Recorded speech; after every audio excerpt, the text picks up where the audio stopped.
welcome to the Sales Scholars, where we talk to academic experts about anything and everything sales related. Our goal is to bring some of the top academic research in the world of selling and deliver it here to you in practical, easy to apply methods that can improve your business. Well, welcome to this episode of the Sales Scholars. I am excited to welcome Dr. Raj Agnihotri from Iowa State University. Now, Raj is a Dean's Fellow in Marketing and the Director of the Ivy Sales Forum. Also an Associate Professor, and he has published over 50 articles in leading scholarly journals. So we are happy to have him on the show. So Raj, welcome. Thank you very much, Craig. Thanks for the invitation. I'm excited, and especially it's a beautiful Ames afternoon here. So go Cyclones. Yeah, there you go. There you go. Go Cyclones. Yeah, anytime, isn't this time of year, if you get beautiful days in Iowa, that's a good thing, right? That's a great thing, to be honest with you. But I'm not going to blame you. I'm stuck here in my office, even though I should be walking right now, taking my afternoon walk. But it's worth time spending with you. So I'm looking forward to our conversation for sure. Yeah. No, I appreciate that, and we appreciate having you on the show. I know you've done some great work in the sales space, and you've had a chance to work in several different universities over the years. So, I always like to start our show with the question of how in the world did you get into the academic space? How much time I have? No, I'm just kidding. That's a great question, and I love to talk about in a very in a brief fashion. Let me tell you, it's an interesting story. So by undergraduate education, I'm an engineer, electrical engineer, but never worked in an engineering facility. I was always selling something. So I started off as a sales engineer, annual maintenance contract, technology, computers, hardware, networking solutions. So college degree never goes waste, right? So I tell my students the same thing. So that engineering degree helped me a lot, make my footprints in the marketplace, but always in sales. So at one point of time, I felt like because of my engineering background, I was very good in analysis and presentation in a very quantifiable format. But I was lacking some sharpness, if you know what I'm talking about, without having any business-related degree.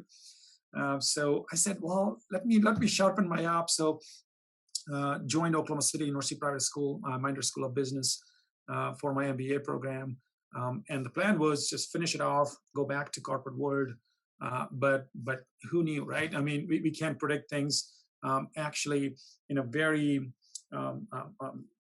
scholarly way, I ran into one of my mentor, who became my mentor, and who set the path for me going forward, Dr. Thomas Brown.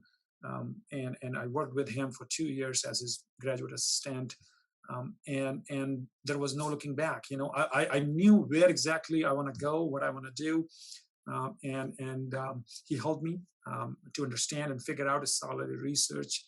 And it was fascinating to know that there are a lot of questions out there that can be resolved or studied, right? And I said, well, that's a fascinating area. So I did my PhD, and here in academic world, I'm enjoying every day of my life. So interesting story, definitely. Yeah. Yeah, and I'm always, it seems like there's always the roundabout ways that people get into the academic world. And you know what? I think you might be the first engineer that I have had on the show. I'll have to go back and look, but unique combination. I'm wondering, how did you feel like that background helped shape your ability to kind of transition into the sales space? It helped me a lot. From a surface level, if you think, well, you did engineering and you're selling, well, to be honest with you, it helps me till today. The analytical aspect, and thankfully, you would agree, Craig, because our conversation has informed me that you have a very strong, successful career in sales. You would agree with me because sales has become very analytical, right? It has become very quantifiable. Of course, we shake hands, we go out for social gatherings, but at the end, you should be able to explain in a very quantifiable way, in a very analytical way, how your product or service or your solution is going to enhance your prospect or customers either enhancing their revenue or decreasing their operational cost. So that engineering background, that process based approach has helped me when I was in industry to stand out a bit. Customers perceived in a very positive way when I was able to present in a very process-based approach of my solution, how my solution is going to help me in a very quantifiable fashion. They like numbers, we all psychologically like numbers. So Yeah. I was always comfortable with that. So I think those aspects definitely helped me. One thing I struggled with, though, I'm going to tell you very in 30 seconds story. And I tell my students and they laugh, so I'm sure your listeners may enjoy it too. Early on in my career, I finished my college degree and starting off my job and selling annual mentoring as contract to a big government organization. So I got 30 minutes to present. I got there. I finished my presentation in, I would say, 7 to 8 minutes. I'm done. I'm standing, and everybody's looking at me. Why? Aren't you going to talk more? I said, this is it. You leaned on that analytical side and just dropped the analytical knowledge. I finished. I mean, there is nothing else to add if I'm explaining how to generate, how to yield water. 2 atoms of hydrogen, 1 atom of oxygen, build it, H2O, right? I mean, what else there to discuss? That sounds very like a mic drop moment for sure. I'm glad, Raj, I'm glad you pointed out the value of the analytical approach, because that's how I would label myself. And one of my colleagues at University of Houston, his name is John. I don't even know if he listens to the show, but he thinks you got to be a driver, that drivers are the best. And I'm like, hey, listen, I just heard from an engineer, a scholar, that analytical is the way to go. But I can't wait to tell that to John. Well, look, Raj, I know you have done quite a bit of work in and around customer engagement and social platforms. One of the things I wanted to make sure to talk about, because I know it's important to our listeners, is this idea of social media for engaging customers. And maybe you could share a little bit about what you've learned, and then also some maybe tips for salespeople using social media to engage customers. That's a great topic to discuss, and I'm so glad, Craig, that you are picking topics and themes such as this. And I did explore some of your previous podcasts.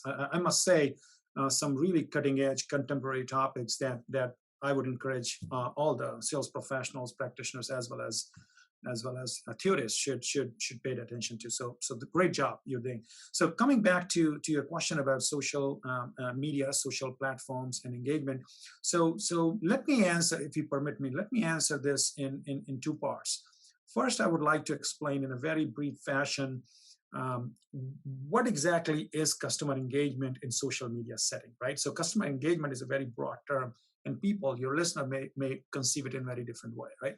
So what is customer engagement, and then how salespeople can adopt a few better practices to do it? Is that sounds great? Right? Okay. So what is customer engagement from a social platform, social media perspective, Greg? I look into this customer engagement in a 3-dimensional construct, a process.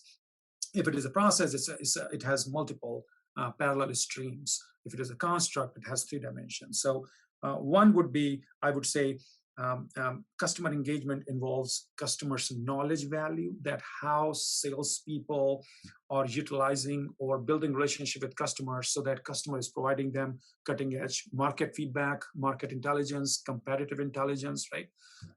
So that's knowledge value component. Another one is social reference value component, right? Through the networks, through the connections, if I am tapping into your connections, right?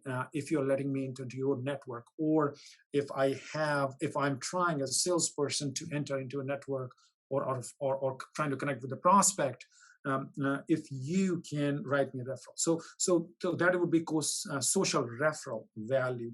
And okay. Finally, I think about this as social influence value, right? So whether connecting with you through social media or maintaining this engage is enhancing my social brand, my digital persona or not, right? So that's how I look into this customer engagement perspective. This is what I think when I explain about customer engagement.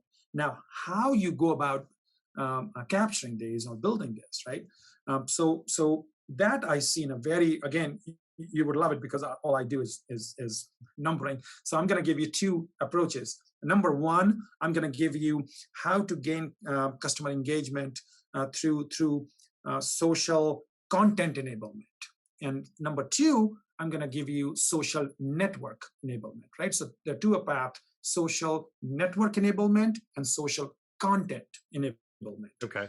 The goal Can I, is. can I ask you a question about that, Raj? When you talk about those, is it can I call those the two dimensions of social media usage? Is that what you would? Social media strategy. So you just summarized it, right? That's right. That is the only way you would explain. Yeah. So these are two dimensions of social media strategy or approach or tactics, whatever you want to call it. That's right. That's right. Okay. And in terms of social content, you would, and it's very simple. So let me give you that old advertising effect here, right? So it's a pull marketing strategy and push marketing strategy, right? So that listeners can connect it. So when I say social content enablement, that is pull marketing strategy. I'm creating content that would add value to your understanding, to your process, so you are coming to me, right? And social network enablement is push, right? So I'm reaching out, I'm expanding my network through social media platform, and I am going to knock on your door. And knocking here would be that friend request, right? That add me into your network request. Yeah. So that's how I think professionals can do these two paths. Okay, that's super helpful to think about the paths in that way. I guess maybe what are some of the things you've seen from a best practice standpoint that either organizations are promoting or salespeople are doing to kind of maximize this engagement with customers? Yeah, so a couple of examples come to my mind, and especially very relevant to today's pandemic situation. So I've been exploring social media for last 10 years, right?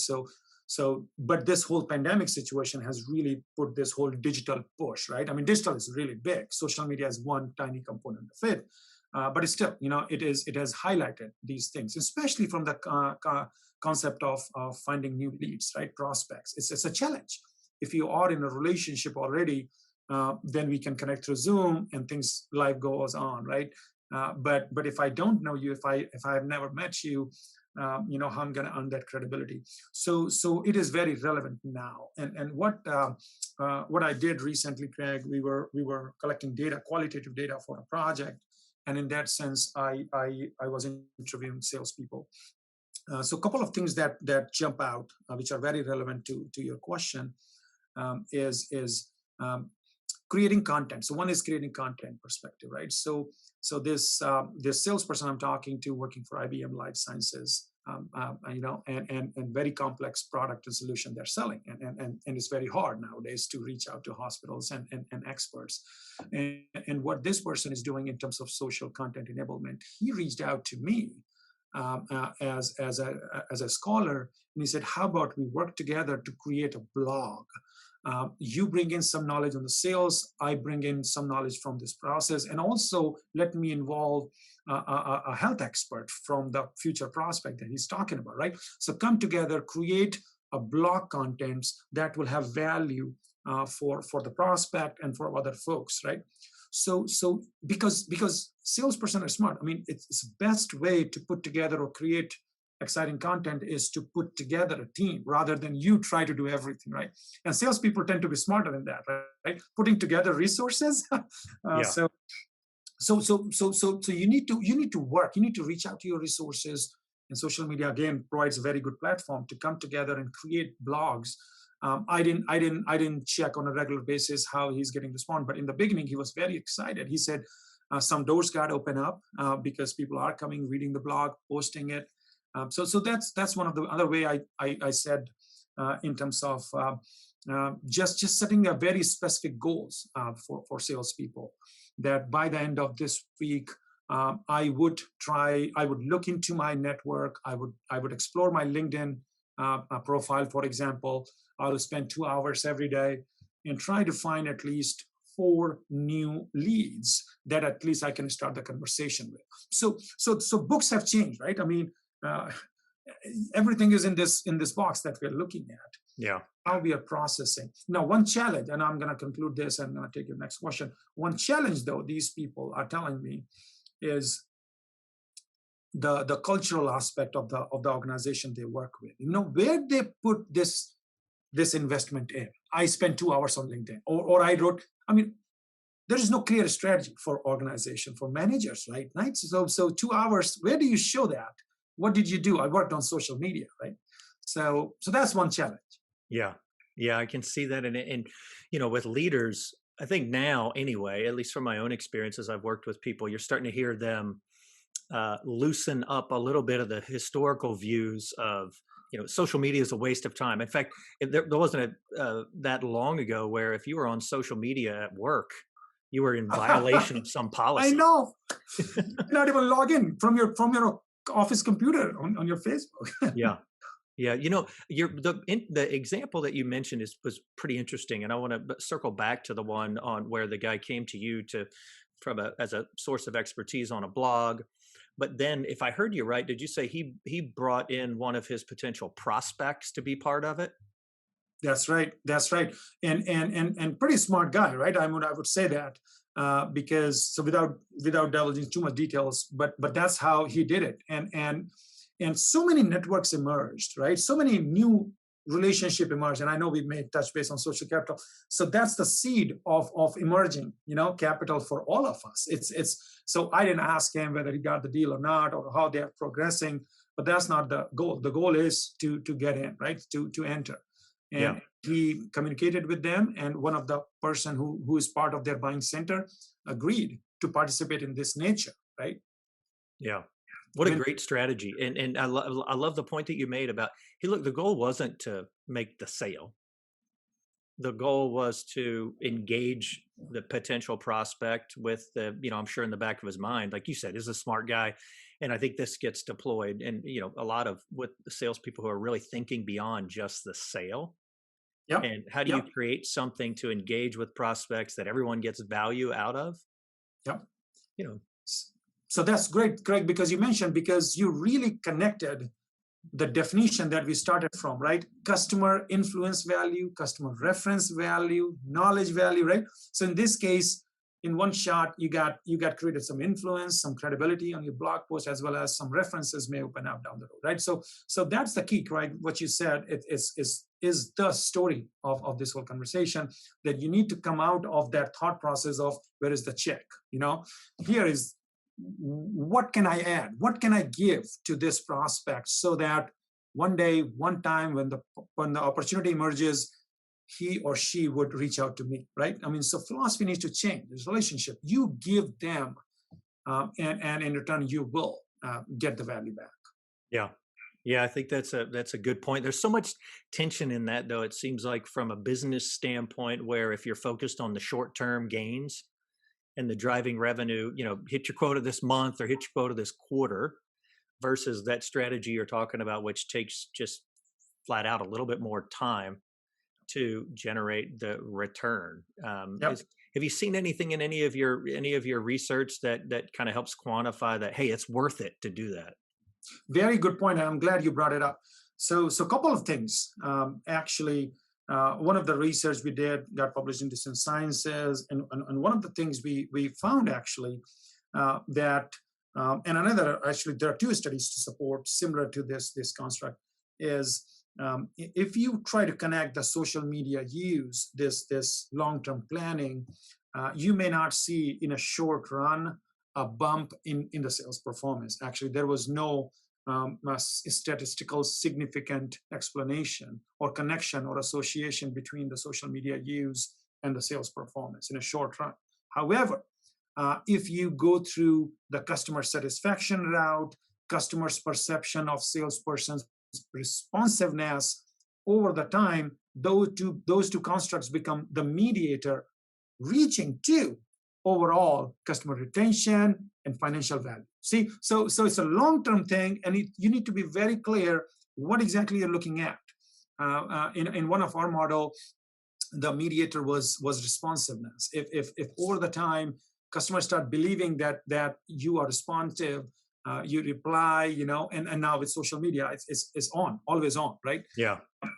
And we're not talking about right now the dark side of that, open every time, but at least for our conversation's sake, it provides you multiple opportunities, multiple ways to reach out or communicate to customer. I'm here, that sense, I am there for you. Yeah. And over the time, it results. So yeah, we have a couple of studies on this, supporting empirically in a long run, and interestingly, no impact in the short run on sales performance. Yeah. Yeah. Which explains why sometimes people just have trouble adopting some of the practices. It's you They let it start go.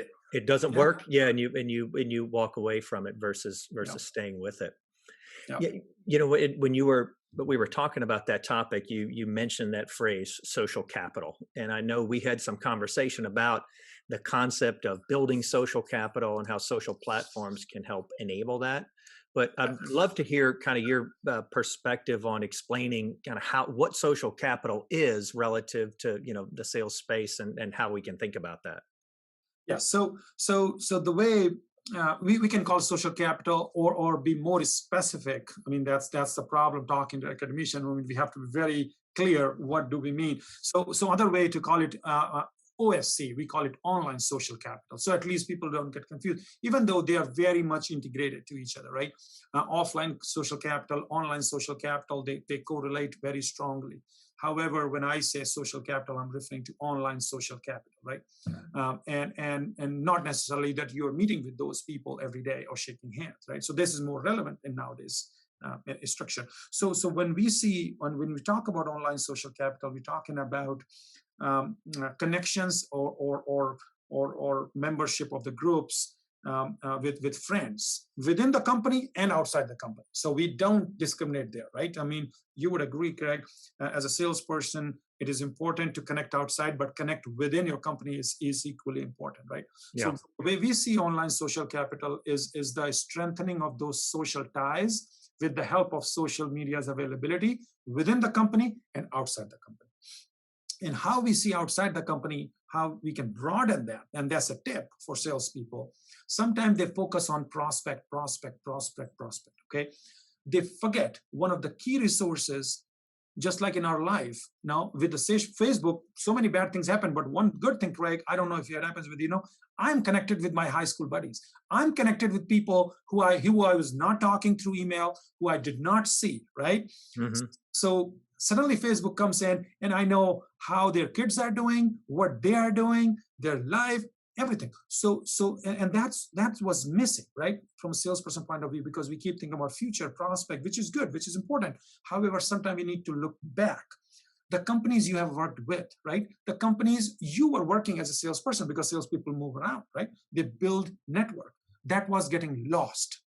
Social capital has brought that back. Online social capital has brought that back. You can remain in touch with your previous boss if you're in good relationship, previous customers, your previous colleagues, and you appropriate that value. So it's not just the creation of capital, but appropriation of that capital if you're maintaining those relationships, right? If you're liking their posts, and it's very easy nowadays. Otherwise, it was time consuming. You write an email or send a letter or pick up the phone. Now keep liking 4 or 5 times. And if there are only 7 people are liking, there are high probability that they will figure out that this person always liked my post, And especially, I tell, it's a very technical thing, especially I tell folks that I'm training or something, I said, make sure if your prospect or a friend or person who has some influence, make sure you like when nobody is liking their post, because that's when they're going to notice. We tend to like things which are already 1,200 likes or 1,700 comments. Nobody is reading that. Nobody, right? Either you're very quick in liking first 6 or 7 likes on LinkedIn, for example, or comments, 6 or 7 comments. After that, you and just liking other comments, you don't respond because you moved on, right? As an author. Yeah. And from the LinkedIn, from a salesperson perspective, if they're quick, responsive early on, or definitely like those comments which are lacking some likes, even if you don't like the content.